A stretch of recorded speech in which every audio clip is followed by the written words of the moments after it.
कभी किसी पक्षी को घोंसले की नींव बनाते देखा है? अथक परिश्रम करके तिनका तिनका बिटोर कर वो पक्षी अपना घोंसला बनाता है, अपनी संतान के लिए एक सुरक्षित घर बनाता है। और फिर कहीं से तीव्र आंधी आती, भारी वर्षा होती और उसका घोंसला तिनका तिनका करके बिखर जाता है। फिर वो पक्षी क्या करता है? वो रोता नहीं, ना ही विलाप करता है। वो बिना विलंब करे फिर से अपना घोंसला बनाना प्रारंभ कर देता है और सफलता पाता है। फिर हम क्यों छोटी छोटी असफलता से भयभीत होकर परिश्रम करना छोड़ देते हैं? एक बात सदा स्मरण रखिएगा, हर वृक्ष कुल्हाड़ी की एक मार से नीचे नहीं गिरता, हर चट्टान घन के एक प्रहार से नहीं टूटती। सफलता पाने के लिए अनावरत परिश्रम करना ही मात्र एक मार्ग है। स्वीकारण, सत्य का स्वीकारण मनुष्य के लिए बहुत ही महत्वपूर्ण है।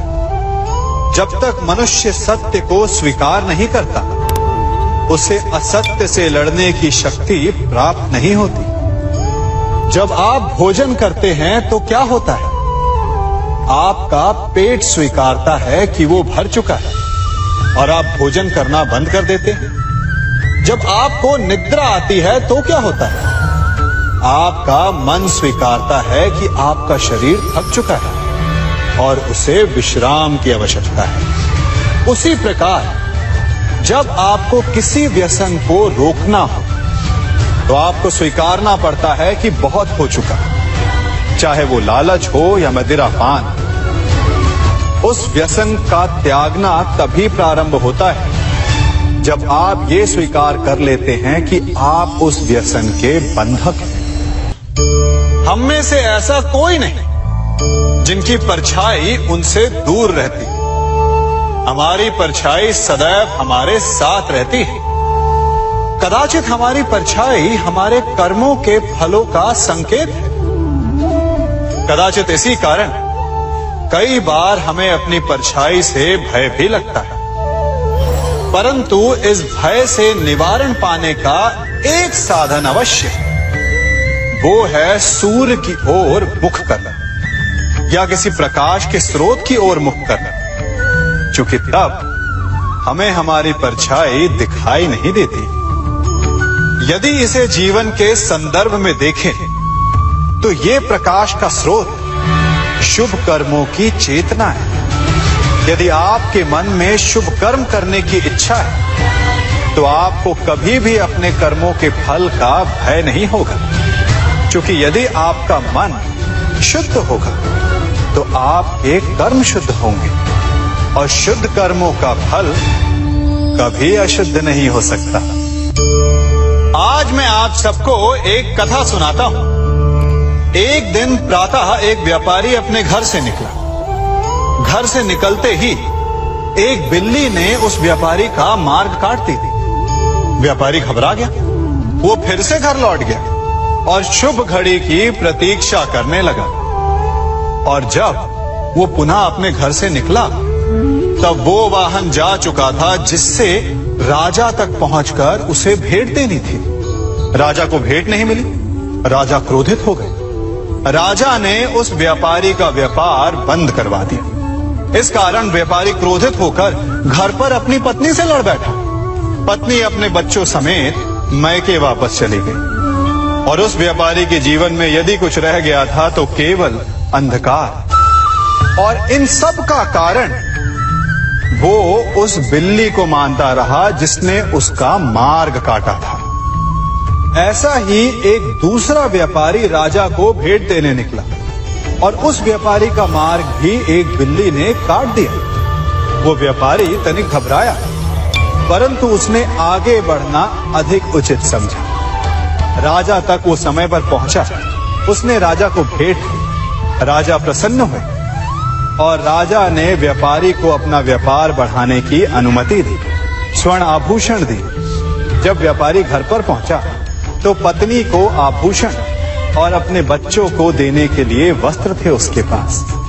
हर ओर प्रसन्नता थी। समझ रहे हैं ना, दोनों के साथ एक ही प्रकार की घटना हुई, परंतु दोनों की प्रतिक्रिया भिन्न थी। ऐसा ही हमारा जीवन भी है।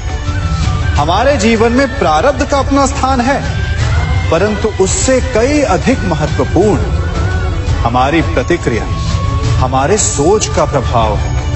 क्योंकि यही हमारे जीवन को आकार देते हैं। इसलिए अपनी सोच को सकारात्मक रखिए।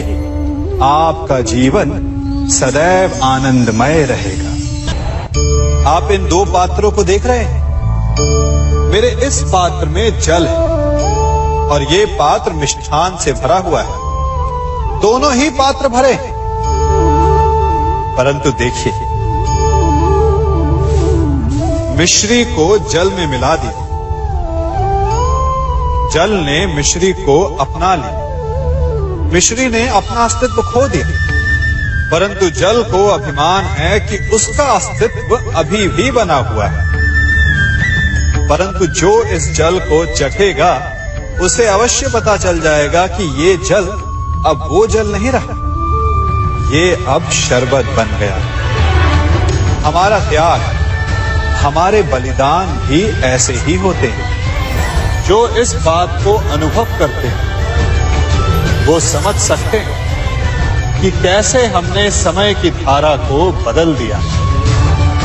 जो बलिदान देते हैं उनका अस्तित्व कभी नष्ट नहीं होता, अपितु उनका बलिदान संसार में कुछ ना कुछ परिवर्तन अवश्य लाता है।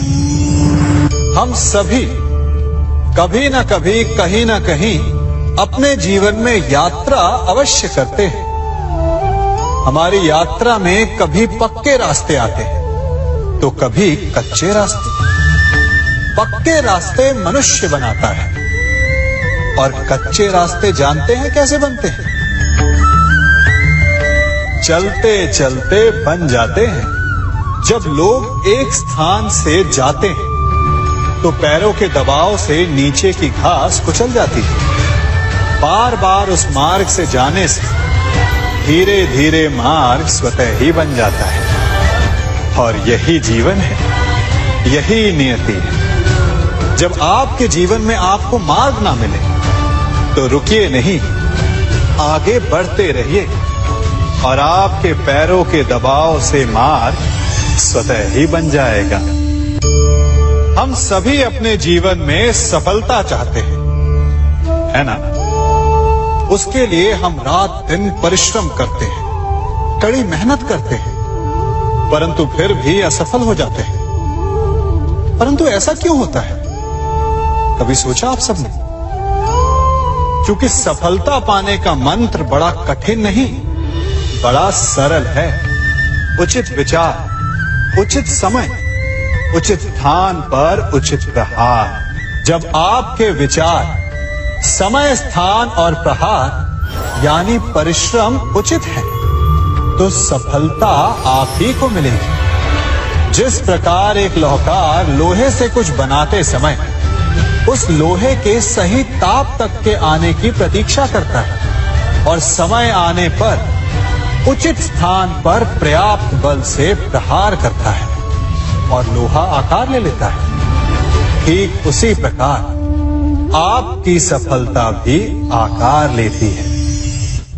हम सभी को अपने जीवन में कभी ना कभी निराशा मिलती है, असफलता मिलती है और अधिकतर लोग इसके पश्चात भाग्य का रोना लेकर बैठ जाते हैं। कुछ कहते हैं कि जिस स्थान पर मैं हूं उससे कई ऊंचे स्थान पर होने के योग्य था, परंतु नहीं जा पाया। किसी को पीड़ा है कि उसे जो मिलना चाहिए था वो उसे नहीं मिला। भाग्य ही बुरा था। भाग्य क्या होता है? भाग्य वन में खिला पुष्प देवताओं को चढ़ाया जाएगा, या किसी सुंदरी की वेणी में वो सजेगा, या फिर उसे कुचलकर उत्पाद बना दिया जाएगा। ये सब एक पुष्प के नियंत्रण में नहीं होता, परंतु जब तक उस पुष्प का अस्तित्व है सुगंध बिखेरना उसके वश में अवश्य है। परंतु भाग्य हमारे वश में नहीं, और जो हमारे वश में नहीं उसके लिए दुखी होने से क्या होगा। कर्म पर वश है, वो कीजिए और धीरे धीरे भाग्य आपके वश में आ जाएगा, क्योंकि कर्म ही प्रधान है।